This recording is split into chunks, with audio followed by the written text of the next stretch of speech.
agora tá funcionando. Tá funcionando? Então vai. Tá bom, então. Que bom.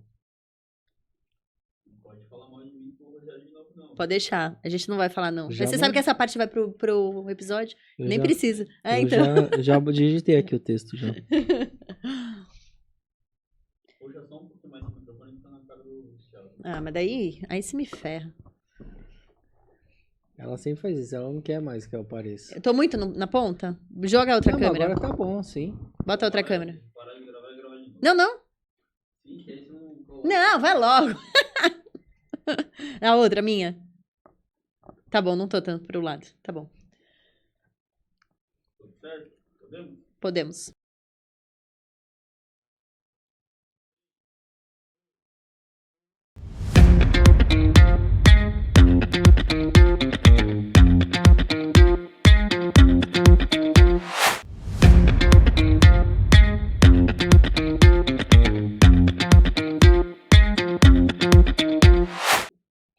Olá, seja bem-vindo a mais um episódio de Negócios, Resenha e Verdades. O podcast para você que é empreendedor, que gosta de dar umas boas risadas, que vem tirar umas dicas aqui, sempre tem coisa muito boa. Então, hoje, assim, eu vou apresentar meu companheiro aqui de bancada, mas hoje o episódio, olha, tá show de bola. Mas deixa eu apresentar ele primeiro, né? Porque senão eu sempre esqueço, né? Boa noite, pessoal que tá assistindo aqui o nosso episódio. Vamos pros nossos recadinhos, né? Vamos, quem não segue nosso canal lá no YouTube, faça o favor de ir lá se inscrever. Já falei, a Natália manda R$1 no Pix pra quem seguir. Então, mede pros amigos. Quem não tá no Instagram, no TikTok, tem muita coisa legal, né, Ná? Tem. Tá, o TikTok tá legal, hein? Os Tá cortes divertido. estão indo muito bem, fora os cortes engraçados que a Natália inventa, né? Tá É. tudo muito bem. E hoje o episódio é temático, É né? temático, É a gente- temático, um assunto importante. E a gente trouxe uma pessoa Topzera. topzera. Topzera. Com todo respeito. A gente, deixa eu só situar, a gente fez um episódio de Outubro Rosa, né, o ano passado. Se você não assistiu, volta lá e assiste com a Roberta, que foi maravilhoso. A gente não conseguiu fazer de Novembro Azul, porque a gente não conseguiu data do médico, mas o médico vai vir aqui, que ele já falou que ele quer vir. Isso. Mas então, em janeiro agora, Janeiro Branco, saúde mental. Então, a gente preparou, várias perguntas aqui, ó. E A gente nunca tem escolhemos- roteiro, mas hoje a gente trouxe roteiro. E a gente escolhemos escolheu um caprichado. uma pessoa que vai vir, arrasar, certo? Vai arrasar. Eu vou deixar hoje que ele tem conteúdo pra Tem, passar né? pra gente. Eu fiz até pergunta pra ele. Eu nunca então, tá faço vendo? isso, hein, Estudou cara? o convidado. Estudei o convidado. Então vamos passar a bola pra Vamos ele, deixar pra ele se apresentar. Seja bem-vindo. Olá, obrigado pelo convite. Estou muito feliz de estar aqui e realmente é um assunto super importante. Não sei se é isso tudo que vocês falaram, mas vamos lá. Acho que vai ser um bate-papo bem gostoso, porque de fato é um assunto que, igual você mesmo falou, o Outubro Rosa, né? Então, assim, o Outubro Rosa, na verdade, existe vários meses do ano que existe vários temas justamente para poder colocar uma luz em algum assunto para fazer com que a população vá em busca e faz com que há uma mudança naquela questão daquela saúde, daquela doença, daquela enfermidade. Então é de suma importância falar e discutir sobre saúde mental, porque se você não tem saúde mental, você não consegue fazer mais nada. Eu acho que os gatilhos das cores nesses temas fez a população entender um pouquinho mais sobre esses assuntos, se empenhar e valorizar um pouco esse lado, né? Que eu a acho gente já importante. liga Outubro Rosa, Janeiro Branco, né? Janeiro Branco. Isso, Janeiro Branco. Janeiro É. Branco, a gente já começa a fazer isso, né? Vamos começar deixando ele contar um pouquinho da história dele? Sim. Aí a gente vai pro assunto, Sim, pro tema mesmo? Conta um sim. pouquinho lá no começo, a trajetória. Por que medicina? Conta pra gente, porque por da quê? onde surgiu isso? Nossa, é uma história longa. Na verdade, assim, eu sempre gostei bastante de estudar e, assim, durante toda o ensino médio e tudo mais, eu gostava de tudo, mas principalmente de exatas. Eu queria fazer engenharia de produção, passei, fiz minha mãe fazer a matrícula, depois eu fui ver a grade curricular, depois eu falei assim, não é isso que eu quero. Aí meu pai me deixou de castigo, falou assim, você vai fazer mais você vai fazer um semestre de cursinho.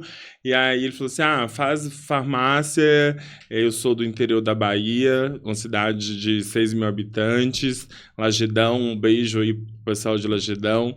De Teixeira de Freitas, e aí eu aceitei, achei legal, e depois eu fui fazer em Belo Horizonte 2 anos de farmácia, comecei a gostar... Só interromper, eu vou te interromper algumas vezes. Algumas vezes, viu? Tá? Porque ele é desses, tá? Mas tinha médico na sua família? Não, meu pai Não. estudou até a 7ª série, minha mãe teve o ensino médio e eu tive o privilégio de que tanto um quanto o outro tiveram muita vontade de constituir uma família. Então, essa vontade de constituir uma família e o amor de um com o outro, acho que fez com que eu me tornasse a pessoa com que eu me tornei e fez com que eu chegasse aonde eu cheguei. Então, acho que é fruto disso tudo. E aí, depois da farmácia, eu vi que eu poderia chegar e ir muito mais além. E meus pais sempre apoiaram tudo que eu queria fazer. E aí, então, eu falei assim, quero fazer medicina. Meus pais, vai lá, tô aqui, conte comigo. E aí eu fiz a prova, passei. Aí, durante a medicina,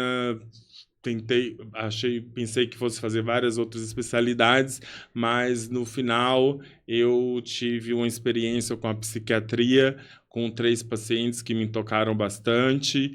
E depois disso eu resolvi que eu queria fazer psiquiatria.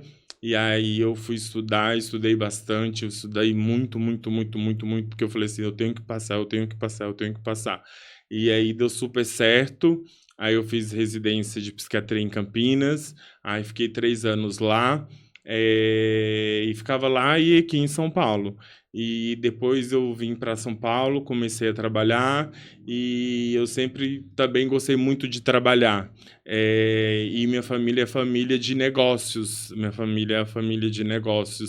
Então, aí, conforme as coisas foram evoluindo, e depois eu quis também montar o meu negócio, vocês falam sobre negócios também, aí eu construí, eu fiz um projeto durante o ano de uma clínica, e hoje, graças a Deus, a gente tem o Instituto de Psiquiatria Cortês, que é onde eu atuo clinicamente, e sou muito feliz com a minha profissão. E depois que eu me tornei psiquiatra, eu faço um background assim da minha história, eu vejo que eu sou psiquiatra desde criança, do tipo, minha avó na cidade pequenininha tinha um banco de cimento e ficava minha avó, minhas tias, os amigos, e só eu de criança lá ouvindo histórias e contando histórias.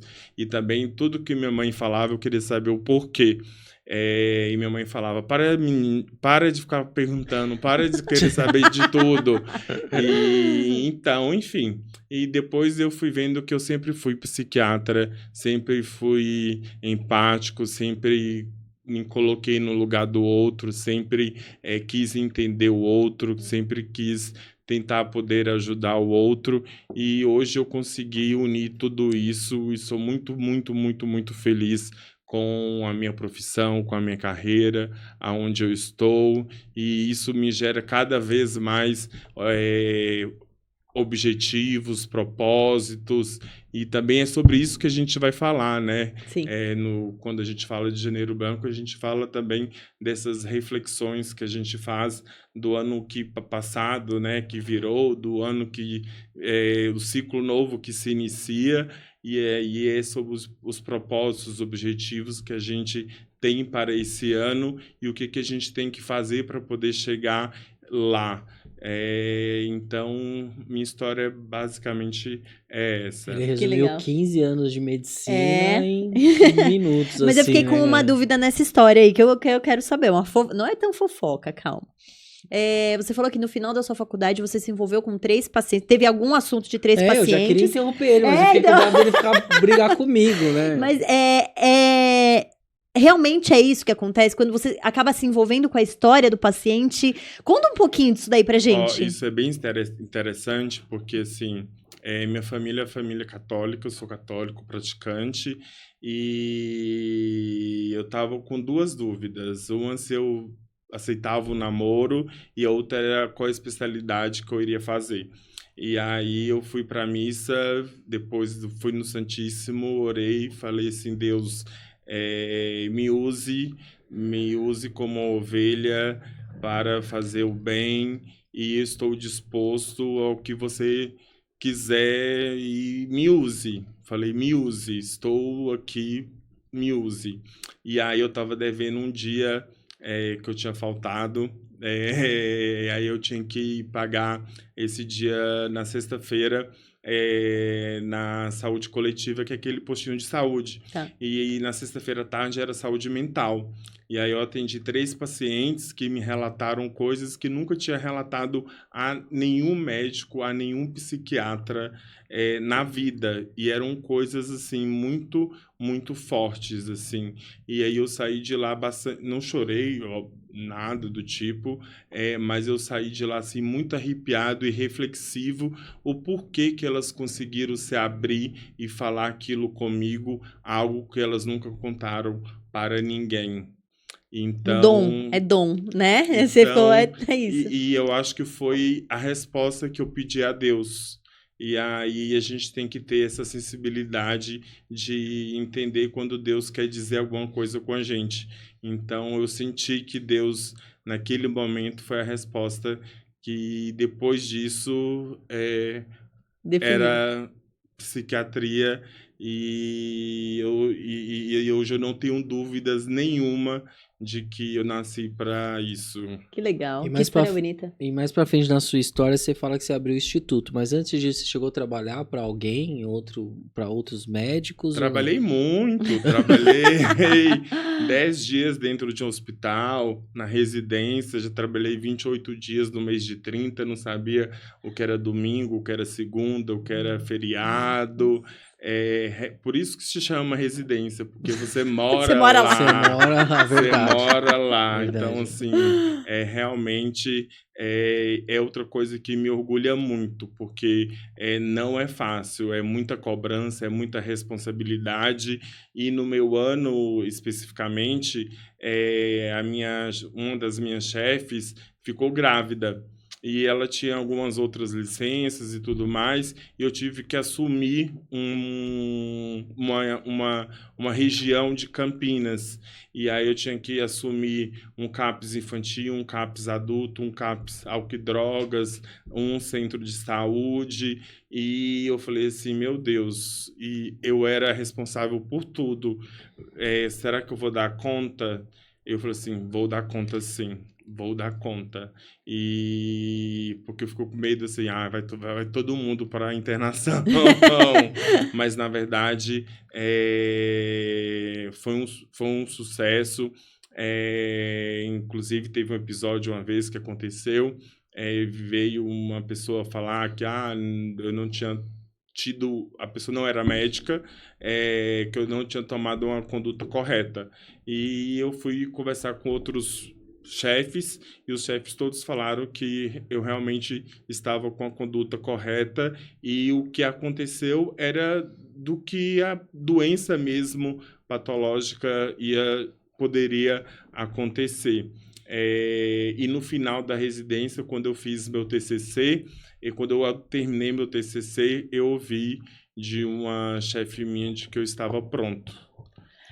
E né? ter escutado aquilo até hoje vem assim no meu pensamento, assim.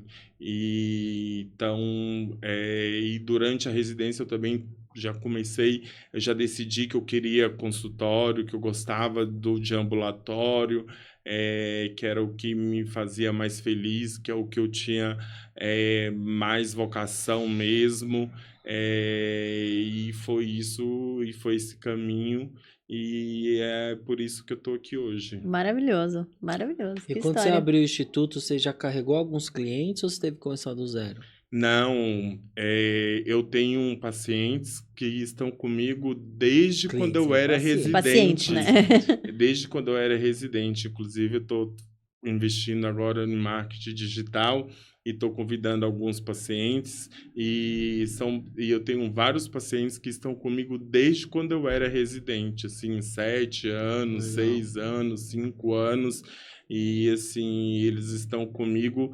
E, assim, quando você termina a residência, você não já tem pacientes. Então, você vai dar plantão, você vai trabalhar em plano de saúde, você vai trabalhar em clínica popular. E só que com o tempo você vê que aquilo é muito pouco e você pode muito mais. E eu sentia isso. E eu não me sinto bem num lugar confortável, na zona de. Não fico confortável quando a coisa está muito parada. Então, assim, eu sou movido a projeto, a A propósito. desafios. Então, exatamente, desafios. É o marasmo, assim, para mim, não consigo. Olha, um médico psiquiatra que deve ver de tudo. Deve. Ficar no marasmo deve ser difícil. Não consigo, não consigo. Você falou que lá atrás, né, você pediu para Deus te dar um sinal, né? E foram 3 pacientes, né? Você 3 pacientes. 3 pessoas que cativaram você, né? De alguma forma mexeram com você para chegar a isso. Até hoje na sua profissão você se depara com essas situações? Sim, Porque você fala, pô, é por isso que eu tô aqui, mas eu sei que vários casos são especiais, né? Mas diferentes, casos igual esses que marcaram você, ainda você depara com situações que você fala, você sai meio abalado, assim, mexido. Aí você falou 2 coisas. Uma o quanto que as pessoas se sentem à vontade e confortáveis e confiam em falar as coisas para mim. Isso para mim é muito notório, inclusive não só na minha vida profissional, mas também na minha vida pessoal. Assim, os meus amigos, quando dá BO, é lá em casa que Eles vão lá. a porta bate. Porque eles sabem que eu sou um baú que... Enfim, é que a nossa própria profissão vai nos moldando. E outra coisa é que quando você chega na residência, uma das primeiras coisas que os chefes perguntam por que você escolheu e tal, isso, aquilo. É para você resolver alguma coisa da sua vida, um trauma que você teve na infância. E não, graças a Deus eu não tive... Não carrego nenhum trauma da infância. Graças a Deus, eu agradeço todo dia o privilégio da mãe, do pai e da toda a família, dos meus tios, dos meus avós, dos meus primos, porque é uma tribo que é necessário para poder criar uma criança. Então, assim, como eu fui criado no interior, então eu tive essa infância, assim, da figura paterna, da figura materna, dos Legal. tios, das avós, dos primos e tudo mais. Então, assim, não foi para resolver nenhum trauma. E hoje, no consultório, as pessoas me indicam, quando você vê que, por exemplo, eu atendo um paciente que depois indica a mãe, depois indica o irmão, que indica... Então, isso você vê a sua credibilidade, o quanto que você realmente faz um trabalho diferente, o quanto que você está interessado na vida daquele paciente. Então, e realmente isso acontece. Eu tenho um hiperfoco dentro da minha profissão. Uma vez eu fui, por exemplo, não sei se foi na época da pandemia, alguma coisa do tipo, atender online e fiquei lá com a minha família na Bahia. E aí eu entrei pro quarto, comecei a trabalhar e levei só uma água e fiquei 8 horas trabalhando. E depois eu saí e já estava passando no Jornal Nacional. Aí minha irmã falou assim, nossa, como você consegue ficar 8 horas ali trabalhando, concentrado? e nem de ir ao banheiro, nem de ir ao banheiro. Então, assim, é gostar muito do que você faz, é você ter muito prazer naquilo, e quando você tem também uma validação, quando você tem um reconhecimento, isso é fundamental.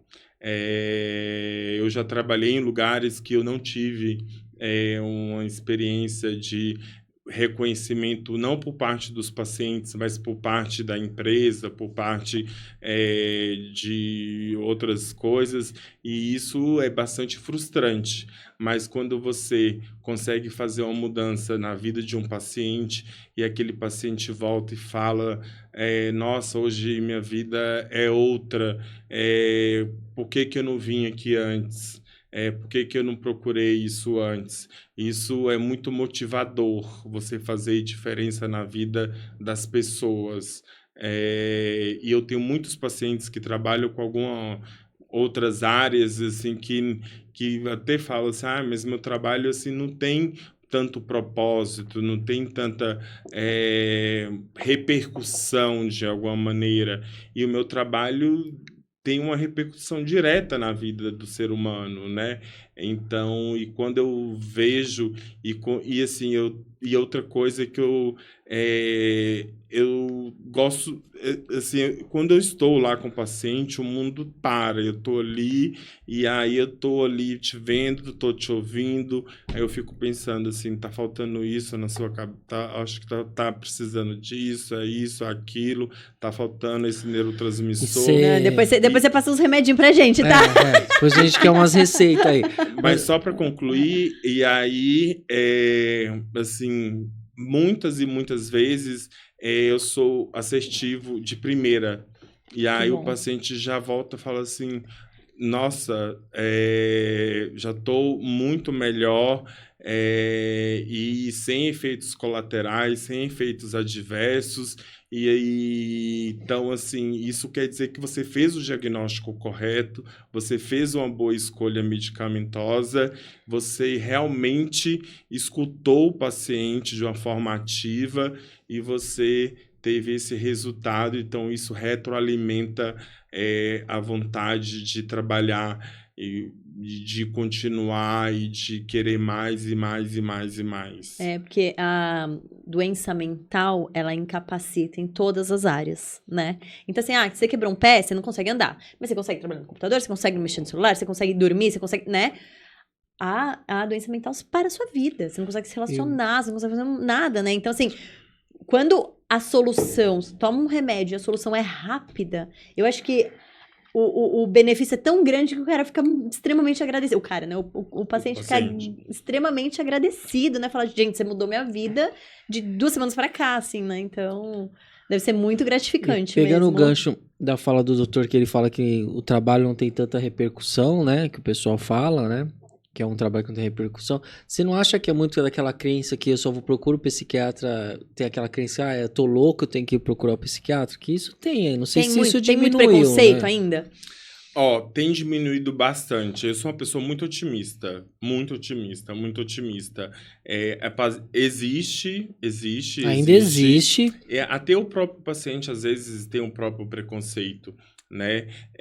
Por exemplo, vamos supor, se uma pessoa tem um câncer, todo mundo, se eu falasse eu tô com um câncer na próstata, todo mundo vai ficar louco, movido ali, e você tá precisando de mim, você conta comigo, como que vai ser o tratamento, como vai ser o processo. Agora, se eu falo para você, tô com depressão, você vai falar, isso é frescura, isso é falta de Deus, isso é falta de trabalho. Já tentou levantar? Né? Assim, já tentou ir trabalhar, não tem umas dessas? Igual esse levantar também, tipo um cadeirante, você já vai falar o cadeirante, levanta e anda, ou você vai falar pro asmático, o tanto de ar que tem, vai, respira.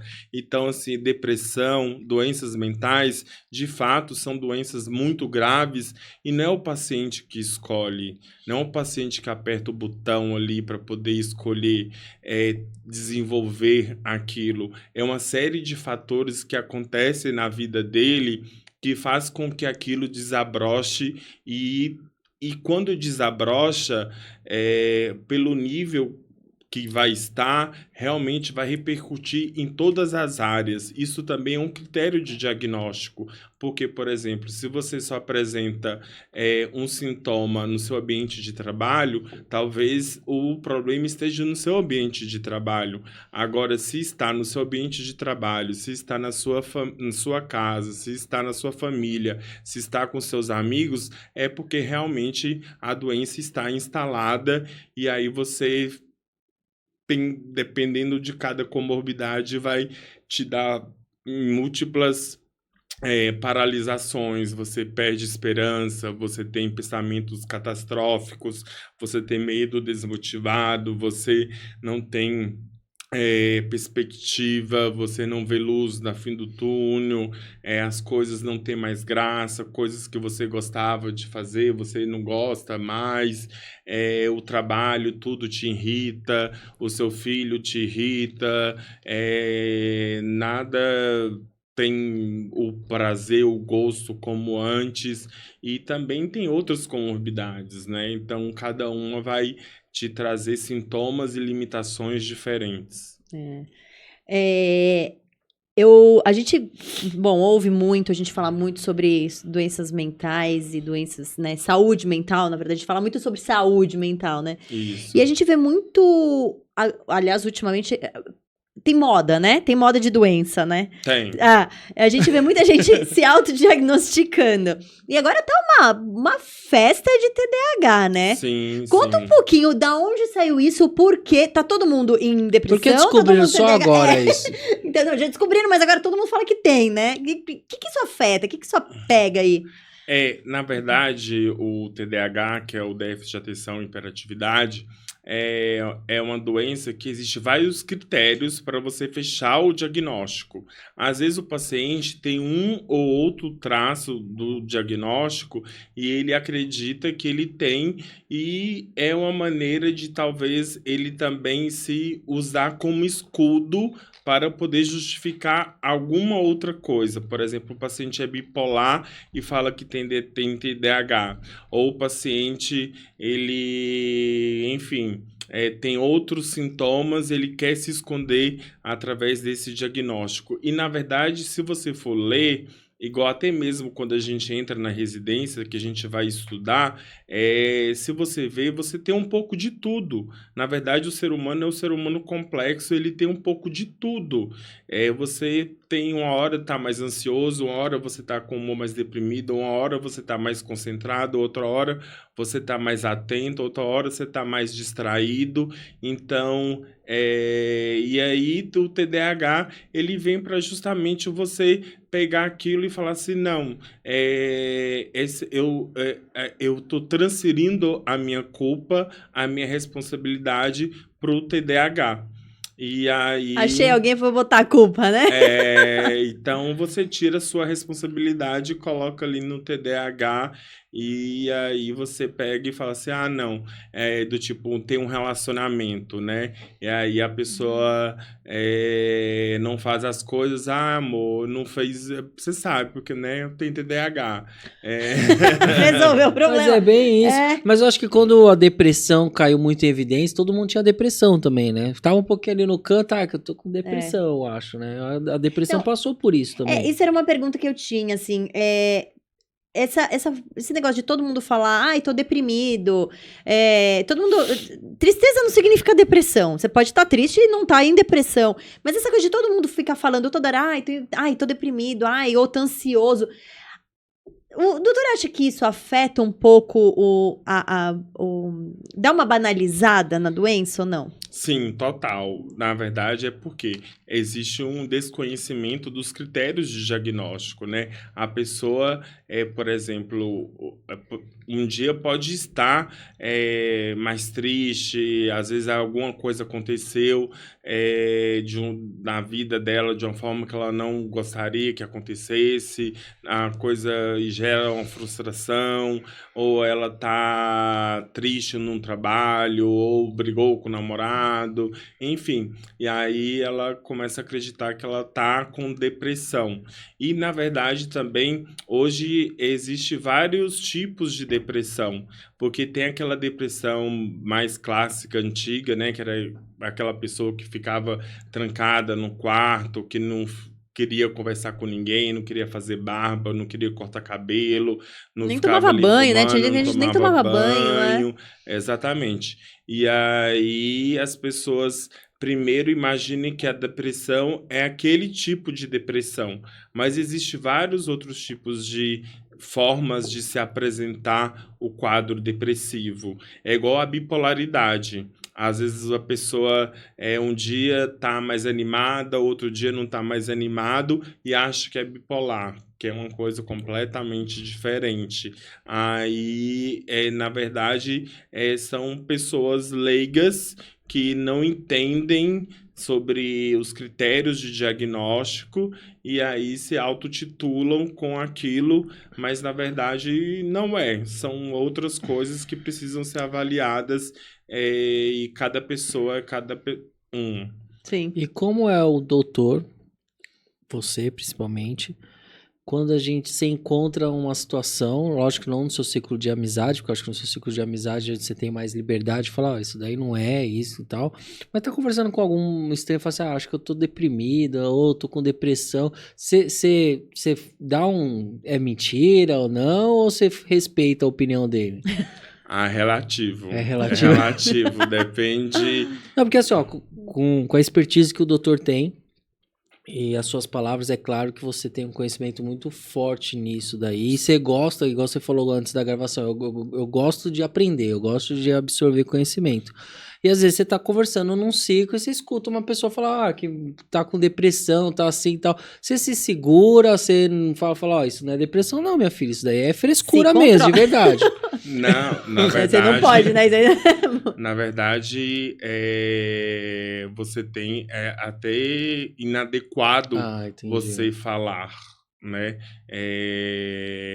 Primeiro que você não faz o diagnóstico tão simples tão assim. rápido assim. Tão mas você falou que você tem assim. algumas etapas, você já consegue pegar, né? Não, sim, você pega no ar muita coisa, tipo, uma palavra, até você sem falar, o seu caminhar, a forma de você vestir, a forma de você se posicionar. Eu faço uma leitura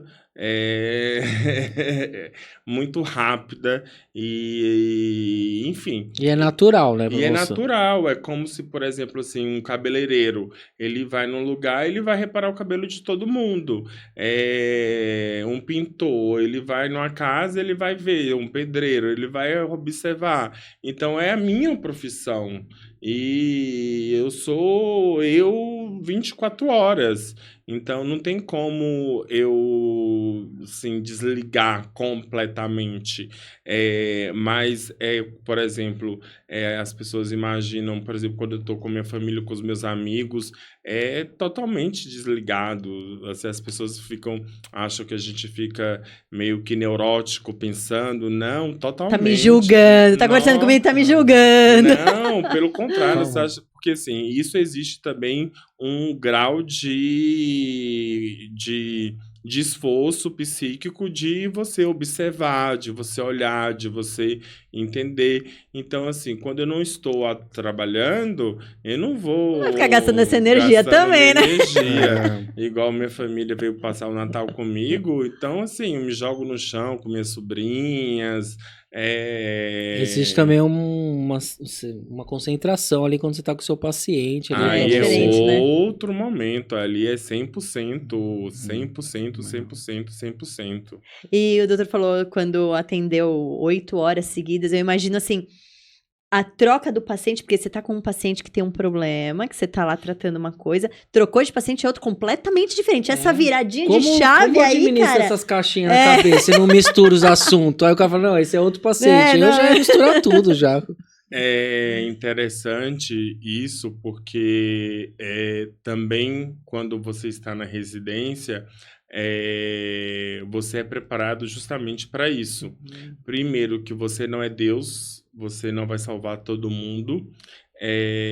Então, assim, você consegue discernir muitas coisas e você tem que entender que aquele problema não é seu, você não tem que absorver o problema do paciente. E o bom psiquiatra é aquele psiquiatra que não absorve o problema do paciente. E, de fato, o problema não é meu. Não é seu, né? Eu estou aqui justamente para poder te ajudar, te estender a mão e te mostrar o melhor caminho para você seguir, para você melhorar. Mas às vezes dá vontade de xingar, não dá? Mas eu falei pra você não fazer isso, seu idiota. Você fez tudo que eu, contrário que eu falei? Você acredita que não? Não! Não, eu ia Muito fazer- muito pelo contrário, porque assim, é uma coisa muito comum que acontece, né? A gente faz as orientações, e aí, tomou o remédio direitinho? Não. E aí, começou a atividade física? Não. E aí, melhorou a alimentação? Não. Deixei o remédio acabar. Então, assim, ele já chega assim, você vai brigar comigo. Óbvio que não vou brigar. Primeiro que eu sou paz e amor, sou uma pessoa muito tranquila. Não sou sua mãe, né, amigo? Não, e também isso, né? Tipo, eu não tô aqui para poder te julgar e te martirizar. Muito pelo contrário, eu tô aqui para te mostrar o melhor caminho. E você primeiro tem que escolher se salvar, melhorar. Então, se você não quer, se você não deseja, se você não faz a sua parte, na verdade, o terceiro ou segundo remédio é o paciente, não é? Então, assim, se ele não faz a parte dele, e aí não tem como o sucesso vir tão fácil assim. Então, assim, muito pelo contrário, eles falam assim, chegam assim, você vai brigar comigo, você vai me xingar. Aí depois ele sai todo risonho, fala assim, não, pode ficar tranquilo. E a gente, de fato, não absorve. E quando a gente muda de um paciente para o outro, é uma coisa da profissão mesmo. É como se, por exemplo, vocês fossem gravar aqui 5 podcasts por dia com pessoas diferentes, com assuntos diferentes. Você também iria conseguir, com o tempo, a habilidade. Na verdade, o tempo, isso é uma coisa também muito interessante. O tempo, quanto mais você faz, melhor você fica. E se você faz com amor, se você gosta muito do que você faz e você consegue fazer. Por exemplo, tocar um instrumento. Eu não toco nenhum instrumento, mas se eu me propor a tocar algum instrumento e eu tocar tantas horas por dia, daqui 10 anos, com certeza eu vou estar tocando bem. Sim. Então, assim, se eu já faço algo que eu gosto e outra coisa, eu já comecei a trabalhar desde do meu R2. Então, na psiquiatria. No R1 eu ainda trabalhava como clínico, no R2 eu já não fazia nada mais de clínico, eu já fazia só psiquiatria. E como eu já queria ambulatório, eu fui focado. E eu tenho eu herdei isso do meu pai sempre me ensinou do tipo, aonde você quer chegar? Se você quer, por exemplo, passar no vestibular, você tem que estudar. Então, se você hoje, se você não estuda, se você dorme, se você sai para brincar, se você vai assistir algum seriado, você não vai chegar próximo ao seu propósito. E, inclusive, tem um filósofo que ele tem essa história, que ele tem os discípulos deles, que ele fazia eles ter um caderno, um diário, e que eles colocavam todos os propósitos dele e os desejos que eles queriam. E todo dia eles tinham que reler aquele caderno e escrever o que eu fiz hoje para poder chegar próximo ao meu propósito, próximo àquilo que eu quero estar. Então, será que eu caminhei em direção àquilo? Será que eu parei? Será que eu andei para trás? Então, eu sempre tive muita determinação e clareza de onde eu queria estar, de onde eu quero chegar. Então, isso vai me impulsionando cada vez mais e me gerando mais energia de acordar no meio da noite com ideia para Ai, poder que ir lá legal. escrever. Eu gostei dessa ferramenta. Você usa com seus pacientes? Escreva num caderno o propósito. Total, eu Gostei. faço isso. Eu mesmo já fiz desse ano. E assim, e realmente acontece, viu? Eu sou prova viva disso. Igual a clínica, por exemplo, eu coloquei a clínica e o ano. Você acredita que eu consegui a clínica, assim, porque foi muito empenho meu. Eu criei todo o projeto, fui atrás de milhões de lugares e pesquisava e convenci minha mãe, meu pai disso. Então, assim, foi um empenho muito grande. E assim, aconteceu no ano que eu coloquei como meta. E isso é bem interessante porque volta ao Janeiro Branco, que é o quê?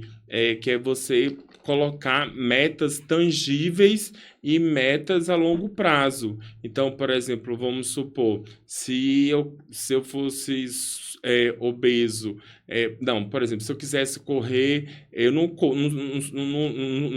corro. Se eu quisesse correr 10 quilômetros por hora durante meia hora, eu não vou conseguir. Primeiro eu vou correr 1, 2, depois 3, então tudo é um processo. Então você tem que entender que tudo é um degrau para você conseguir chegar lá. Então, quando você entende que existe esse processo e que você tem que respeitar o processo e que é no processo que a gente é feliz, porque depois, quando chegar lá, a felicidade é 1%. Então, assim, se a gente não vê o que a gente conquistou no dia a dia, o que a gente fez de bom, o que a gente aprendeu, igual, por exemplo, hoje estar aqui, olha que maravilha, uma experiência de conhecer pessoas, de poder bater um bate-papo de muito agregador. Então, assim, são coisas, isso que nos torna a vida feliz. Então, colocar essas metas, igual eu já coloquei já várias Já tá. na porta do meu guarda-roupa, e eu vou olhando todo dia e vou fazendo uma reflexão se realmente eu estou caminhando em direção àqueles propósitos e àqueles objetivos. E tentar corrigir, tentar recalcular o que eu não fiz, porque a gente não é uma máquina, a gente não é um robô, a gente não é 100%, a gente erra, a gente é possível de falhar. Então, então a gente também tem que ter esse cuidado de também não nos sufocar, não nos cobrar demais quando você errar, quando você falhar, mas sim entender o que aquilo quis dizer para você e você aprender aquilo e não tentar repetir aquela mesma coisa. Muito legal. Você falou um pouquinho do Janeiro Branco aí, eu quero voltar um pouquinho nesse assunto. Janeiro Branco começou aqui no Brasil, eu não vou lembrar exatamente o ano. 2014. 2014. Deixa que ele lembra pra você. Eu imagino que devia estar um problema seríssimo para o governo ter começado essa campanha de Janeiro Branco, problema de saúde mental. Você acha que o governo consegue... Ele fez esse marketing, eu vou chamar de marketing, mas ele fez esse marketing em cima falando, vamos falar mais. Você acha que o governo tem capacidade de dar o suporte através do SUS do que a população precisa? Não. Mas é aquilo. Por mais que você não consiga atingir 100%, você não vai deixar de fazer. Se você conseguir 50, 30, você tem que ser feliz por aquilo. Se ajudar uma pessoa, você ajudou uma pessoa, né? Você podia não ter ajudado ninguém, né? Exatamente. Então, assim, e a criação do Janeiro Branco foi exatamente em 2014 e foi exatamente por conta do crescimento muito exponencial de casos diagnosticados de doenças mentais e E eu disse que não, porque existem muitos casos que não são diagnosticados e a residência a gente faz na rede pública. Uhum. E aí a gente trabalha com a população muito carente. Então, assim, a gente vê o quanto de pessoas que não conseguem ter acesso. E cada dia que passa, principalmente depois da pandemia, e nesse mundo imediatista, as doenças mentais têm crescido cada vez mais e também por conta de outras pessoas também conseguem ter o acesso e ter o diagnóstico e conseguir tratar. Então, quando se viu esse crescimento muito exponencial das doenças psiquiátricas, eles viram que deveriam fazer alguma atitude, alguma intervenção, alguma coisa para poder incentivar as pessoas a fazerem uma reflexão sobre a saúde mental. E escolheram janeiro por quê? Porque janeiro é o ano que você começa um novo ciclo. E o branco é porque você existe um ano, então são várias páginas em branco que você pode escrever. Legal. Ah, Então, é por isso que foi janeiro e a gente já, antes mesmo depois do programa de conscientização do Janeiro Branco, é justamente para fazer com que as pessoas reflitam. Só que as pessoas já refletiam isso muito antes, né? Quando chegava dezembro, você fazia já um balanço do que você conquistou, do que você aprendeu, do que você errou, do que você não errou.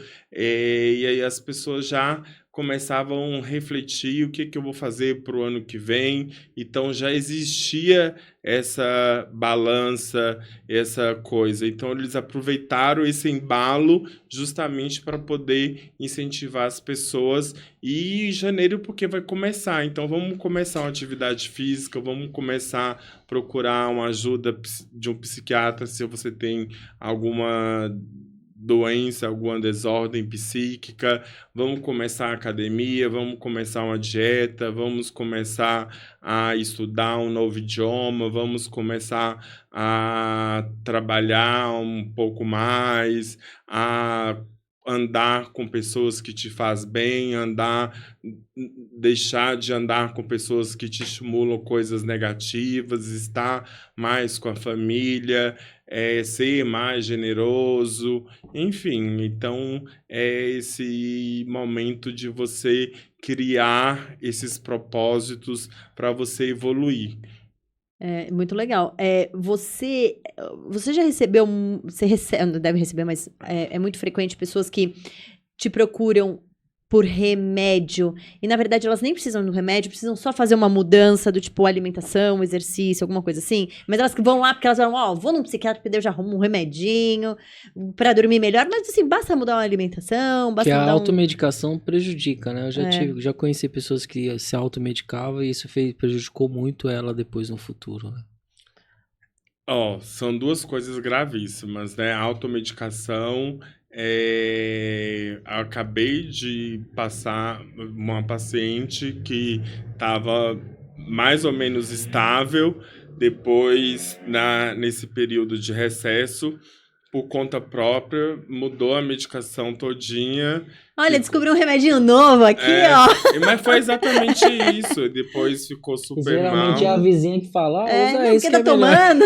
Exato. E a pessoa não entende que cada um é um ser diferente, cada um tem um organismo diferente, cada um tem um sintoma diferente, tem uma genética diferente e apresenta um sintoma diferente.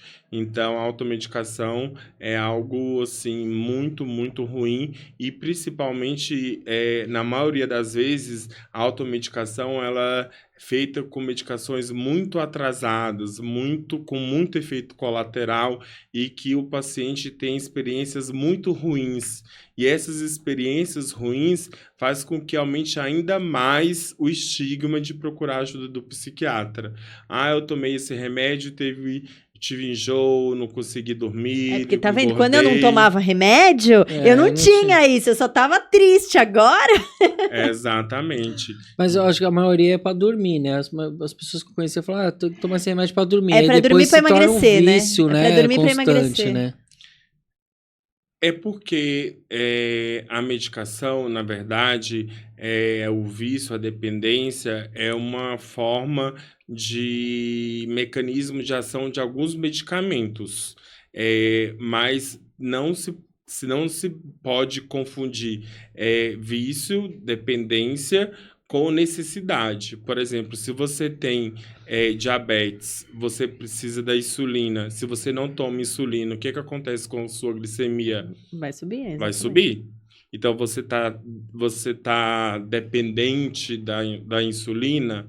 A palavra mais adequada seria Você tá essa. viciado em Você tá insulina? viciada Não, em né? insulina.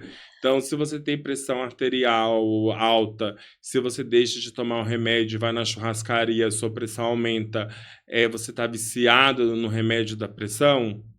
Se você precisa utilizar óculos, você está viciado no óculos?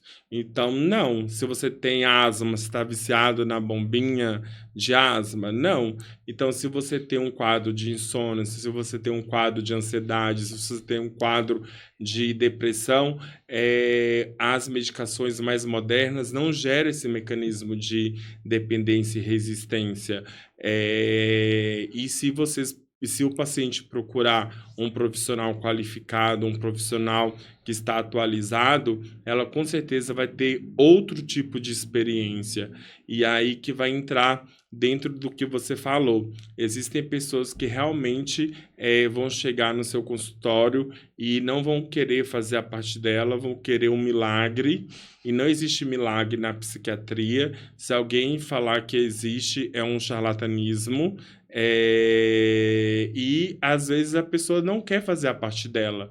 Então é muito mais fácil eu não fazer minha parte e vou ali, tomo um remédio e meio que equilibro ali o sintoma. Então, existe sim. E às vezes o paciente já chega sabendo até mais do que o próprio médico.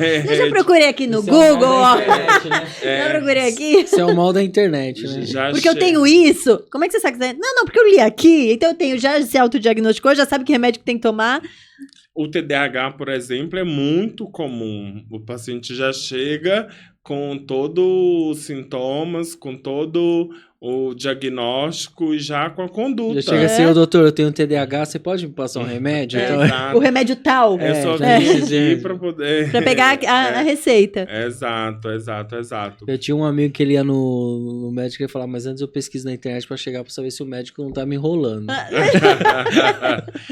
Mas tem pessoas muito inteligentes. Eu tenho pacientes muito inteligentes que têm um nível de escolaridade e tudo, e realmente eles pesquisam, são pessoas, e eu acho isso interessante quando o paciente realmente ele pesquisa de uma forma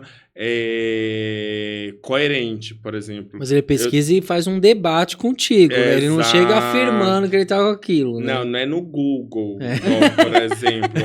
Não, porque qualquer coisa que você pergunta no Google, você vai morrer, né? Então, tipo, Exato. Isso é verdade. olha, eu tô com uma pinta aqui. Não, então, porque isso é o seguinte, vai cair sua um mão. É um câncer, é um tumor.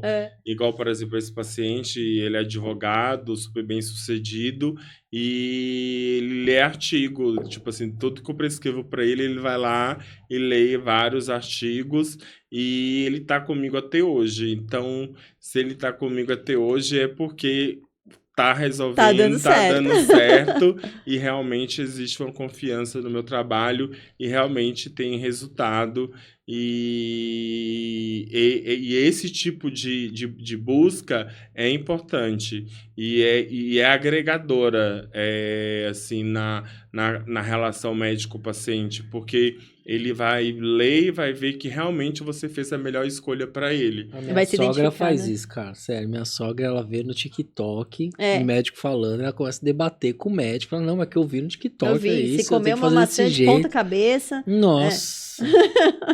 Eu falo, sogra, mas o cara estudou, ele sabe o que ele tá E fazendo. bastante. E assim, a internet ela tem um poder muito interessante. Você consegue pegar a mesma informação de várias maneiras diferentes. Sim. E na psiquiatria é pior ainda, porque a É. psiquiatria é muito subjetiva. Muito subjetiva. Então, o que é para um não quer dizer que é para o outro.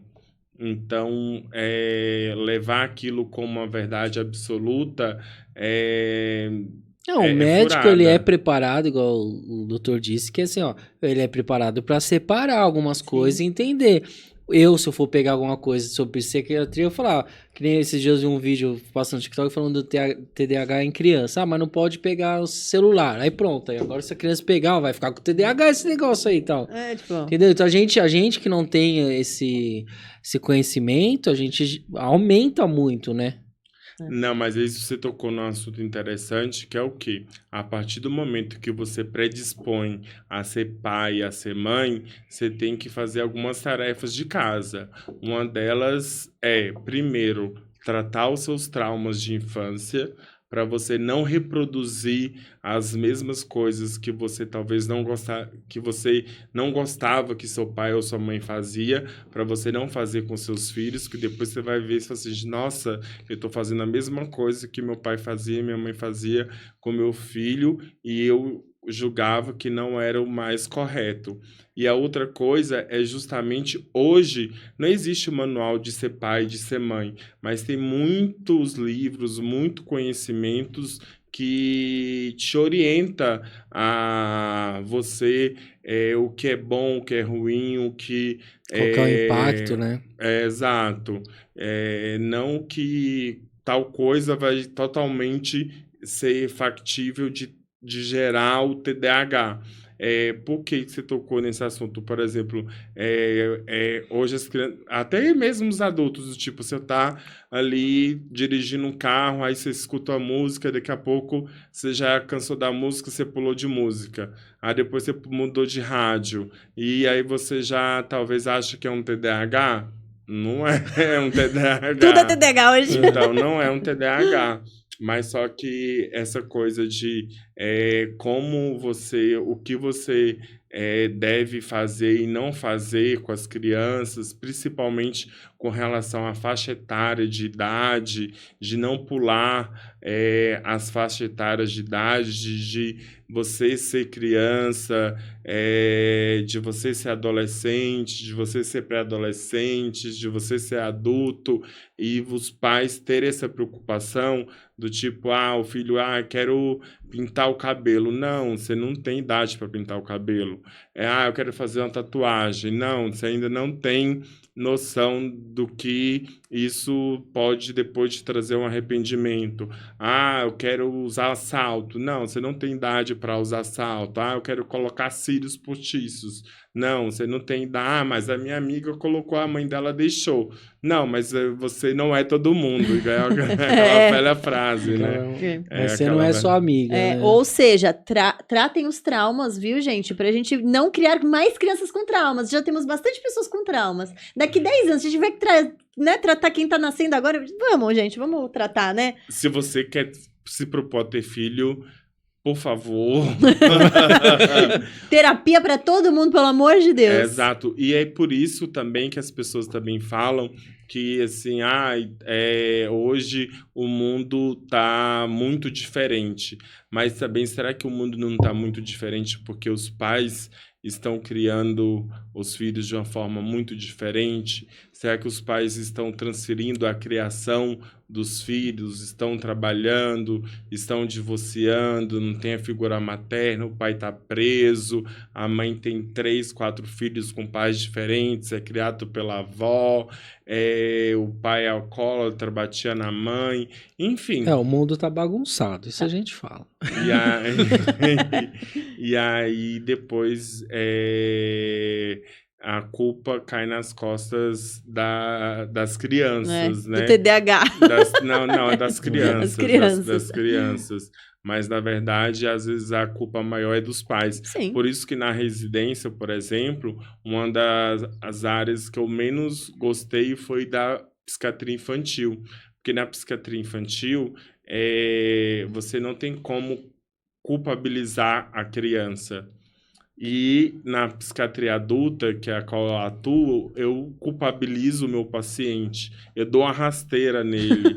Eu dou um soco no estômago dele. Porque a verdade, às vezes, é como um soco no estômago que precisa ser dita. E às vezes é aquilo que vai gerar uma mudança de comportamento.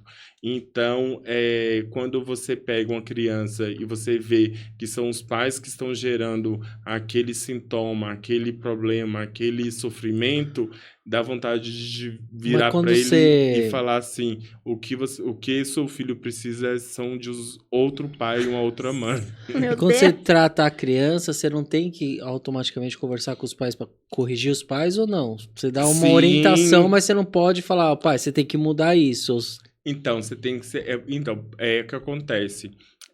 Sim, você tem o tratamento da criança, envolve toda a rede familiar.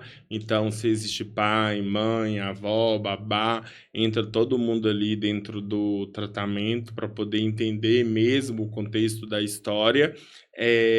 Mas, sobretudo, o pai e a mãe vai chegar ali e vai falar assim, ó, resolve, o problema é seu. Ah, Já tá, aconteceu ele isso já acha que você é comigo. o que faz o Agora, milagre. Você ó. quer que eu adote a criança, é isso, eu né? Você errei, quer, tipo, eu fiz tudo errado, agora você tem que corrigir tudo que eu fiz de errado. Exatamente. E aí, se você for falar pra ele que o problema é ele te bate e não volta Não, mais fala que você não nunca. sabe fazer a sua profissão. Ah, então você é ruim. Você é ruim, Exato. Ah, é. se Então você não tem- consegue resolver, eu vou ter que Eu vou resolver. procurar outro que vai resolver É. isso. E aí você tem que você tem que gostar, você tem que ter o dom, você tem que ter uma paciência, tem que ter um certo talento para aquilo. E cada um tem um dom, cada um tem um talento, cada um tem. E o meu foi para a psiquiatria adulta que eu gosto. E tem coisas assim que vem na minha cabeça na hora assim, da consulta, que depois eu falo assim, Lauro, não pode falar palavrão, né? Pode falar, pode ficar à vontade. Aqui pode. Puta que pariu, como que você teve essa sacada, assim, de coisas que às vezes realmente o remédio não resolve e é uma resposta que o paciente precisava ter, que ele não conseguiu fazer uma conexão, não conseguiu fazer um insight, e aí você vai ouvindo, aí você... E as perguntas, não exige, tem coisas que não vem no livro, você não aprende com o professor, então é na vida, é na A prática. vivência mesmo, E né? aí, quando você consegue ter um insight ali, consegue chutar e fazer o gol, e depois você sai e você fala assim, nossa, Uau. uau! Doutor, você já pegou algum caso famoso com paciente? Famoso De todo o sentido que se tornou famoso, caiu na mídia, alguma coisa, e se fosse caso não, você já teve vontade de falar com alguma pessoa que você falou, queria bater um papo, como se ele fosse meu paciente. Você já Eu teve tenho esse pacientes desafio? artistas, mas para mim não muda. Não muda pra mim, você. Não muda. Não, eu digo famoso pra você tentar Resolver. resolver. Tipo um caso polêmico de advogado, é isso que você quer saber, né? Exatamente, ou de advogado, de advogado, ou do, por exemplo, vou citar aqui do caso dos Nardoni, que você teve que conversar com o pai, com a mãe, por exemplo, com a madrasta, no caso. Você tentar entender por que aconteceu isso, o que aconteceu na mente daquela pessoa. Não tenho essa obsessão, não. Não? Não tenho essa obsessão. Que bom. Ainda bem, né? Eu tô muito feliz onde eu estou. Mas nem na sua residência você precisou mexer com alguma coisa desse tipo? De caso... Não famoso, mas você pega outros que mais humildes, né? Não, caso grave, eu já peguei deve pegar pego uma montoeira. muitos, assim, gravíssimos. Igual eu tava falando de psiquiatria infantil, por exemplo, eu já passei por uma situação, eu trabalhava numa clínica de plano de saúde e fui atender uma família, aí chegou a mãe, chegou o pai, a criança tinha um diagnóstico de autismo e um retardo mental grave, e eu estava atendendo lá um paciente, a secretária me manda mensagem, doutor, esse paciente que está destruindo a clínica, que está fazendo esse barulho, é seu próximo paciente e a mãe quer que você atenda na outra sala. E eu tô atendendo um outro paciente e a secretária me manda essa mensagem. E aí eu tenho que concluir o tratamento concluir o atendimento ali e pensar o que eu vou fazer. E tem que ser rápido. Questão de segundos. E aí eu falei assim, imediatamente, se ela não vier ao meu consultório, é caso de urgência e emergência para procurar pronto-socorro. Se ela quiser, ela vem até o meu consultório. Aí eu terminei de atender o paciente e aí, óbvio que ela veio no consultório, a criança destruiu, era uma criança maior, mas ela destruiu o consultório todinho, papel, impressora. A mãe colocava a mão assim em cima da cabeça, a criança puxava o cabelo da mãe, batia na mãe, o pai ali totalmente ausente, totalmente assistindo de longe, e ela colocava-se as duas mãos e falava assim, você viu o que ele faz comigo? Resolve. Meu Deus. Resolve. Olha o tanto que eu sofro. Olha o que eu passo. Enfim, e no dia foi o caso, o assunto da clínica. E eu tive a conduta, fiz o diagnóstico, aí eu precisava pegar uma receita, controlar, aí eu tive que fazer toda uma logística na minha cabeça de tentar contornar a situação da melhor forma possível, conseguir conversar com a mãe, com o pai, fechar o diagnóstico, fazer a conduta. Na conduta eu precisava de um receituário controlado, então eu tinha que ir na recepção, e aí eu já tinha que pensar que eu já tinha que ir falar com a faxineira para poder ir limpar, porque depois já tinha outro paciente. Então, isso tudo questões de segundos. E aí, depois, no final, quando eu fui lanchar, aí todo mundo veio em cima de mim perguntar, qual era o diagnóstico, o que você fez e tudo. E eu fui com a maior naturalidade. Assim, para mim, como se fosse outro caso. E aí que eu aí que eu vi a proporção da gravidade do caso, da velocidade do pensamento que eu tive de resolução, da agilidade de tudo que eu fiz. E depois, à noite, quando eu saí, que eu trabalhava até muito tarde, eu falei assim, realmente, acho que eu tô maduro. Que legal. Tô maduro, porque médicos falaram assim, eu não trataria, eu não aceitaria, enfim. Esse dia, por exemplo, foi um dia que me fez sentir isso e me fez sentir também que, como você perguntou, se eu já entendi um caso muito grave, também já vários outros que é melhor não falar. Vamos falar de coisas melhores. Vamos para a pergunta polêmica?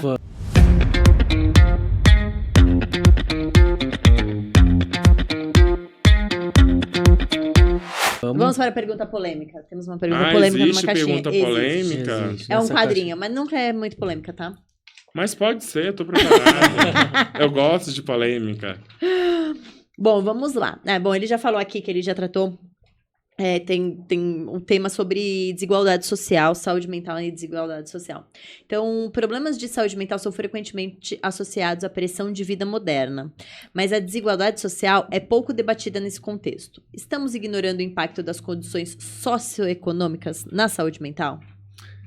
Eu vou pedir para você reler de forma devagar. Tá bom. Eu falo meio rápido. Para eu poder pegar bem e fazer uma boa resposta. Tá.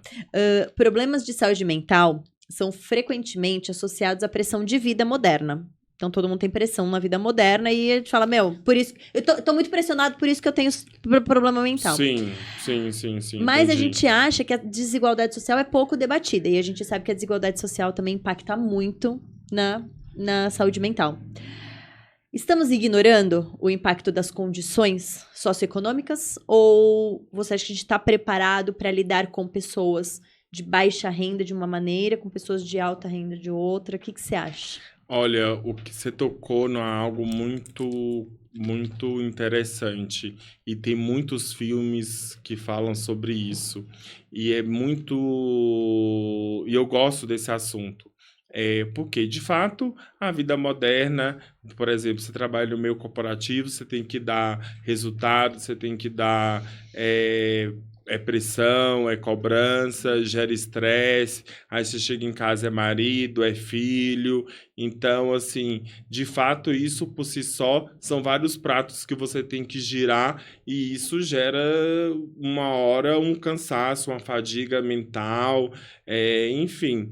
E pode juntar mais problemas familiares, mãe, tio, tia, primo, enfim.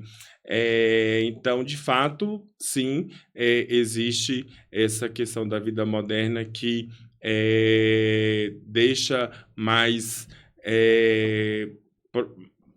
evidencia, deixa mais vulnerável as pessoas a doenças mentais. Agora, a desigualdade social realmente é muito pouco debatido quando se relaciona às doenças mentais. Por exemplo, se imagine você criado pela avó, seu pai está preso, sua mãe alcoólatra, você tem não sei quantos irmãos, você estuda numa escola que é toda violenta, os professores não conseguem. Por exemplo, eu tenho pacientes professores, por exemplo, que relatam exatamente isso. Eu trabalho numa sala que tem crianças com TDAH, crianças com autismo, crianças que querem estudar, crianças que não querem estudar, crianças com TOD, crianças com vários outros diagnósticos. Como é que eu consigo administrar isso? Entendeu? Então, e tem um filme, eu não lembro o nome, que é muito interessante, mas é um filme que se passa na China, e na China não, na Coreia, não, na Índia. E aí, lá, os pais que têm filhas, que procriam filhas, eles conseguem vender as filhas para o marido, para alguém, e essa pessoa pode ter várias esposas. Então, a partir do momento que a criança menstrua, a mulher menstrua, os pais podem vender. E aí a história se baseia nessa situação. E aí tem um filho que ele é homem, então não tem como ser vendido. E ele ficava vendo a mãe procriando, crescendo e as irmãs indo embora. E aí até que ele tem uma consciência um pouco maior, e aí nasce uma filha, e quando essa irmã dele menstrua, ele rouba um absorvente de um supermercadozinho do vilarejo e fala para a irmã: olha, coloque isso aqui para que os nossos pais não saibam que você já está menstruada, senão você vai ser vendida.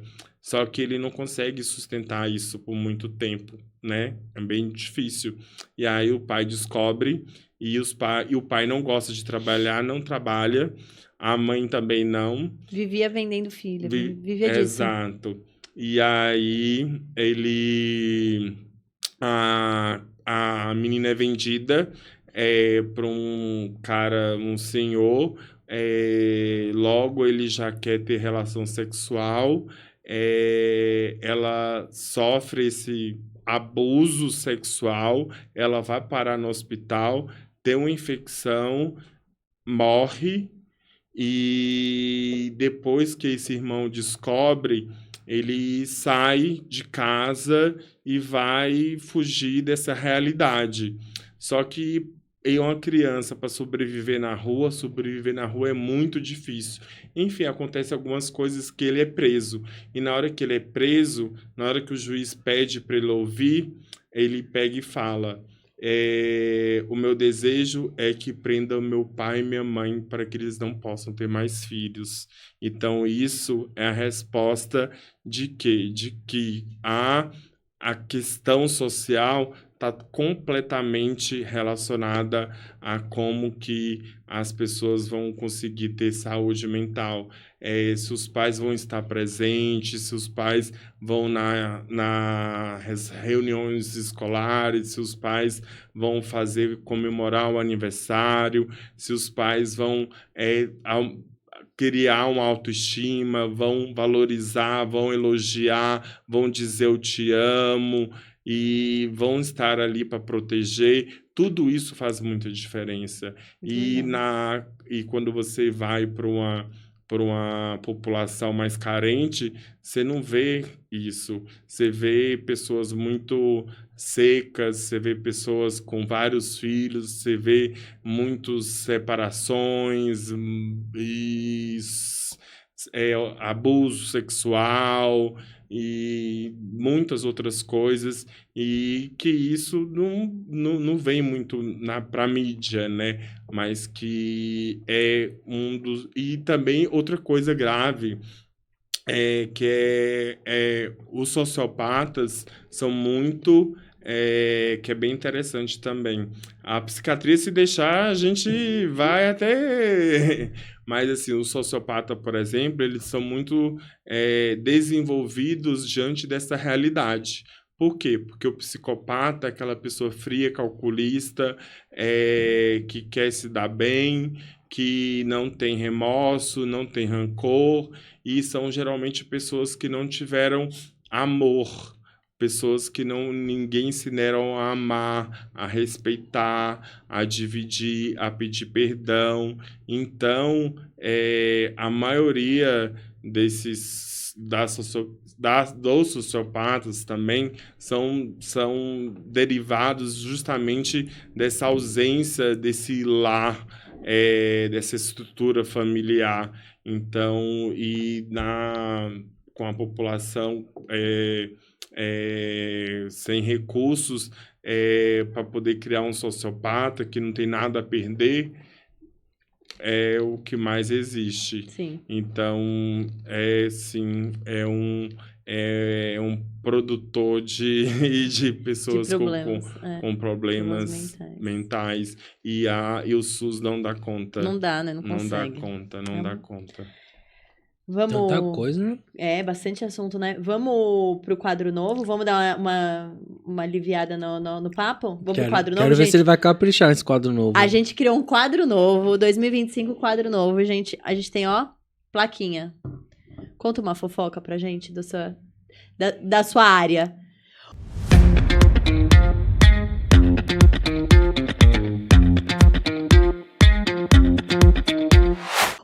Não precisa falar nome, não precisa falar nada. Conta uma fofoca. Um caso que você pegou. Uma fofoca? Conta aí, aquela boa. Uma fofoca, deixa eu ver. Gostou da plaquinha? É porque eu não entendi ainda o que vocês querem entender como fofoca. Sei lá, você já teve algum caso que marido e mulher brigando, se pegando no seu consultório? Você já teve... Alguém invadir esse consultório e falar, ela tá mentindo, ela é louca. Essas ou coisas. Então, A gente gosta dessas coisas. Não é fofoca, mas é engraçado. Vambora. É engraçado. Eu trabalhava em Osasco, numa clínica, e chegou um paciente um pouco ansioso, um pouco persecutório, e falando assim, olha, eu sou casado, sou evangélico, tenho uma filha e tenho um relacionamento extraconjugal com a mulher da igreja, que também é casado e que também tem uma filha. Se isso não é uma fofoca, você fala o que é. Isso é fofoca, sim. E vamos lá. E a gente se envolveu e combinamos que vamos separar cada um do seu companheiro e vamos viver junto. E ele começou a alimentar esse sentimento e essa ideia. Só que ela depois parou, pensou, falou assim, não, em nome da minha filha, não vou dar seguimento a esse plano, não. E desde então ele ficou neurótico. Ficou super, super, super neurótico de ficar vendo se ela estava online, se o pai estava online ao mesmo tempo, se ela estava num trabalho, se ela estava em casa, o que ela estava fazendo. Ficava com o carro parado em frente à casa dela e não conseguia parar de pensar nela. E teve uma hora que ele queria uma solução para isso. Existe remédio que resolve isso? Aí eu falei assim, gente, como que eu vou dar uma... Arrumar uma outra mulher pra ele. Não. Uma solteira. Aí eu tive que, assim, pensar. E aí, a tirada foi perguntar assim, mas por que que você falou que você fica olhando se seu pai tá online e Sua amante. essa sua amante tá online? Ah, porque eu tô achando que talvez o meu pai tá ficando com ela. Meu Deus do céu! Isso vale como fofoca, sim. Valeu, foi boa. Meu Deus! Ao ponto que ele chegou. Mas assim, qual a probabilidade do seu pai ficar com ela? Assim, como assim? Qual a chance? Me convença disso. Ele falou assim, não, porque meu pai traiu a minha mãe com outra mulher na igreja. Ixi, a igreja tá perigosa, Tá, né? essa igreja tá animada. Por isso que eu não vou mais pra igreja. E aí, o que eu tive que perguntar para fazer o desfecho da história? O que vocês perguntariam? Nossa, sei lá. Eu não faço ideia. Eu perguntaria qualquer igreja que eu não ia mais. Aí eu perguntei assim... A primeira pergunta é qual igreja e qual que é seu pai? Quem é seu pai? Aí eu perguntei assim, mas então, como é que foi a resolução do caso do seu pai com a sua mãe? Quando a igreja toda descobriu. Aí eu falei assim... Separaram. Aí eles separaram. Aí separaram. Aí eu falei assim, então você tá esperando a igreja igreja toda decidir. descobrir pra você entender de que isso não vai dar certo, de que isso não vai pra frente. Então, assim, pra você ver que existe de tudo, existe de tudo. Gente do céu. E às vezes não é remédio. Não entendeu? E realmente a resposta era essa. Você tá esperando a igreja toda descobrir que você traz sua esposa com outra pessoa para vocês verem que não vai dar certo. E mesmo que se eles se separassem, depois ia vir outra paranoia de que, se ela fez isso com outro, por que ela não vai fazer comigo? Já rola uma paranoia anterior já, né? Se começou já ruim, então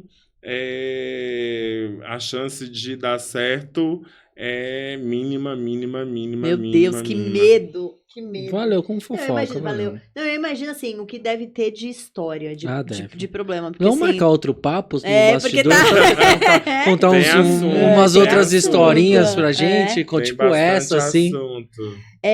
A gente já, né, foi 1h30 já, pelo menos só de gravação já foi 1h30, fora o que tem de bastidores aqui. Mas eu queria trazer uma pergunta, assim, que é pra ficar como dica pro pessoal mesmo. Coisas que eu posso identificar se eu tenho alguém da minha família ou alguém do meu círculo social, ou alguém do meu trabalho que está precisando de ajuda, que está com um problema. Como eu identifico, como eu ajudo, o que eu posso fazer? Essa pergunta seria assim, quais são os sinais de alerta que você pode observar em alguém que pode estar passando por algum problema psíquico, né? Geralmente um paciente que está passando por um problema, ele começa a diminuir a funcionalidade dele, ele começa a ficar mais... você vai ver uma mudança no comportamento, você vai ver ele talvez mais isolado, ele menos produtivo, você vai ver ele menos comunicativo e se você tiver intimidade bastante, você vai ver que você vai convidar ele para uma coisa, ele não vai participar, uma coisa que ele já fazia bastante, o trabalho que ele entregava, ele já não está conseguindo entregar mais, o humor que ele vinha, que ele acostumava a ter, ele mudou. Então, assim, são essas mudanças de comportamento muito bruscas, principalmente é o que faz você detectar que uma pessoa está passando por alguma situação. E a melhor coisa é você acolher, e não ficar perguntando muito, porque isso é muito desgastante para o paciente. Você se coloque à disposição. Olha, eu estou aqui. Se precisar conversar, se você precisar falar, pode contar comigo. Porque às vezes a pessoa, dentro do sofrimento, ela às vezes é mais dolorido, é mais incômodo ela dizer, ela falar.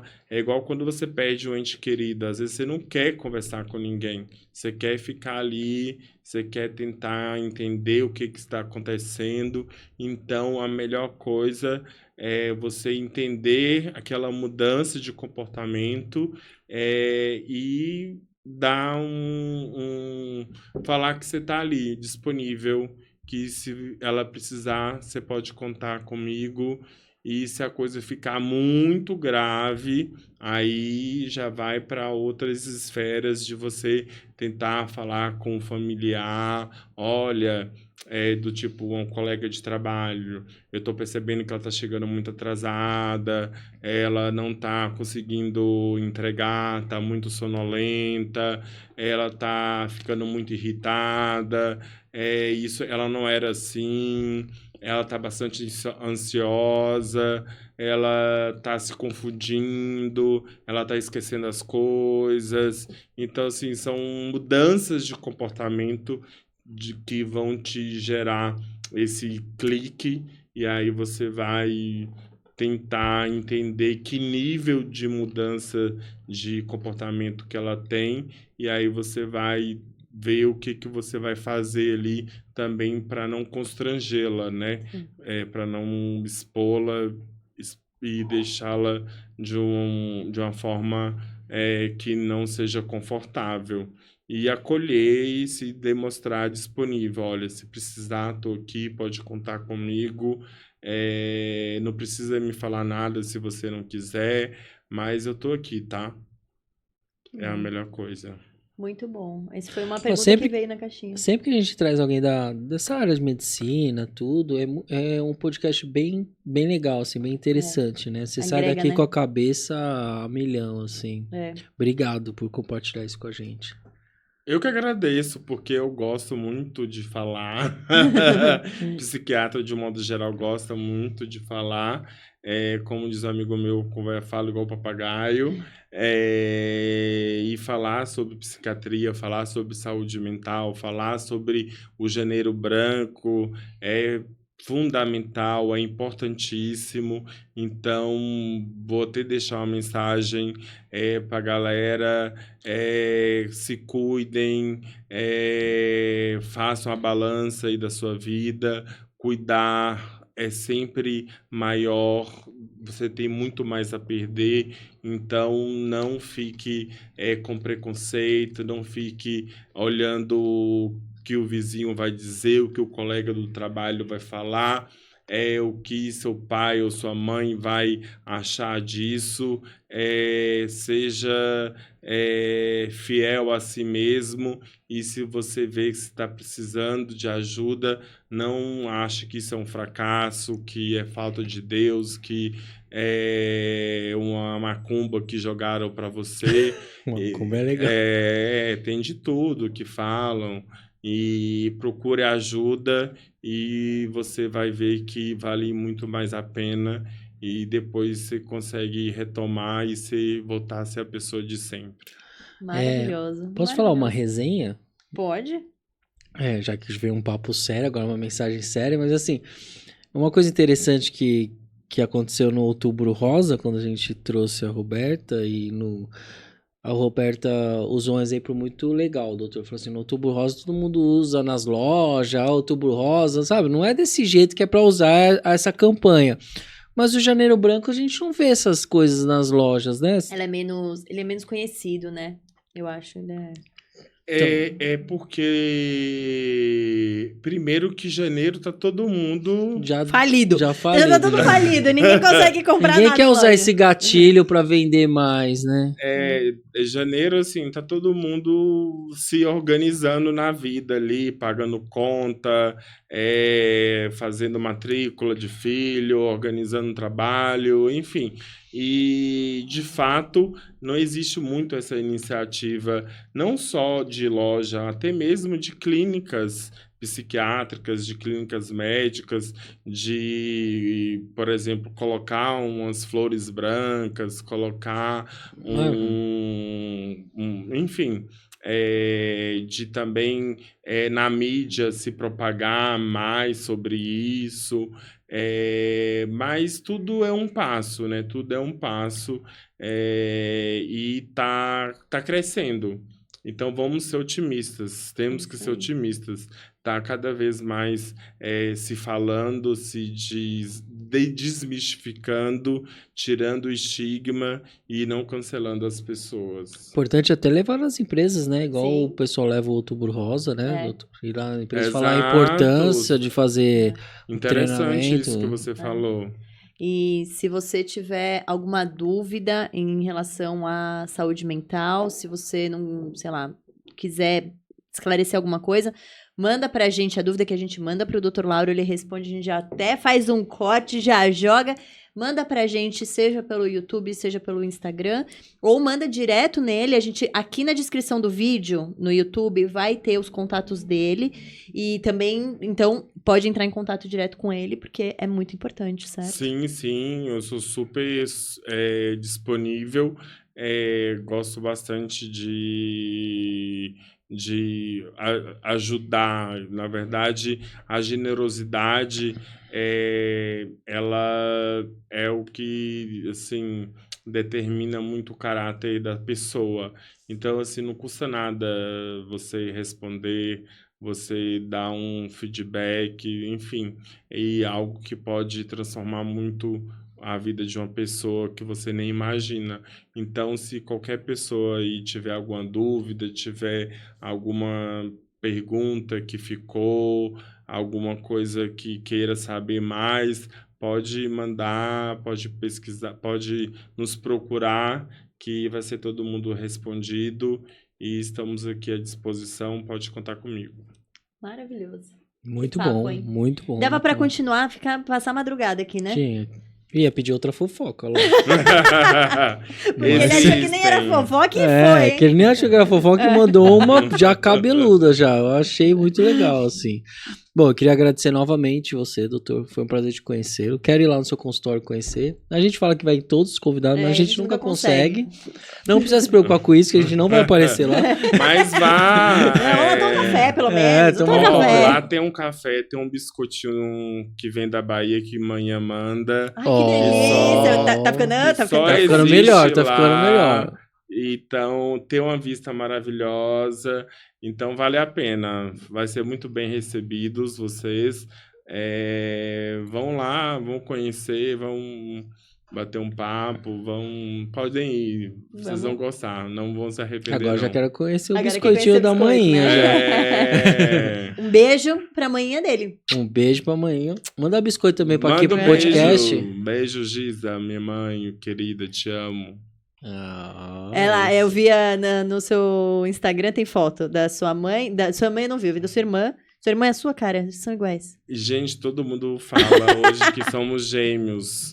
É engraçado que quando ela teve a segunda gestação, a gente tirou uma foto e ela tava com barrigão e eu tava segurando a mão dela e aí eu coloquei na legenda, "We're pregnant again".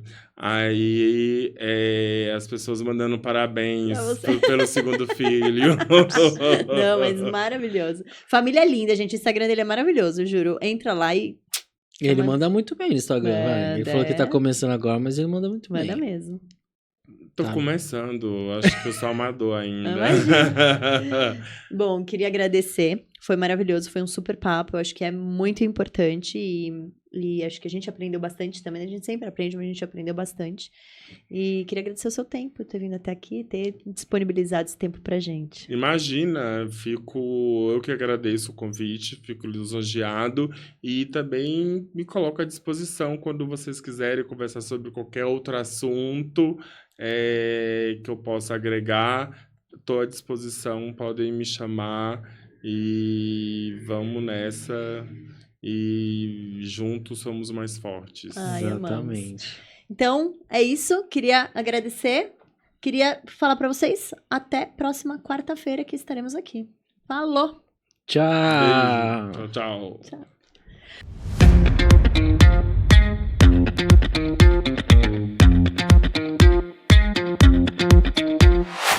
Uau!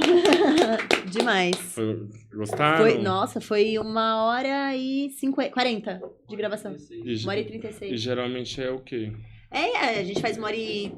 Tem de menos de 1 hora, geralmente 1h20, 1h10. Eu tenho essa pergunta. Qual porcentagem dos representantes são retardados que vai te visitar? Nenhum.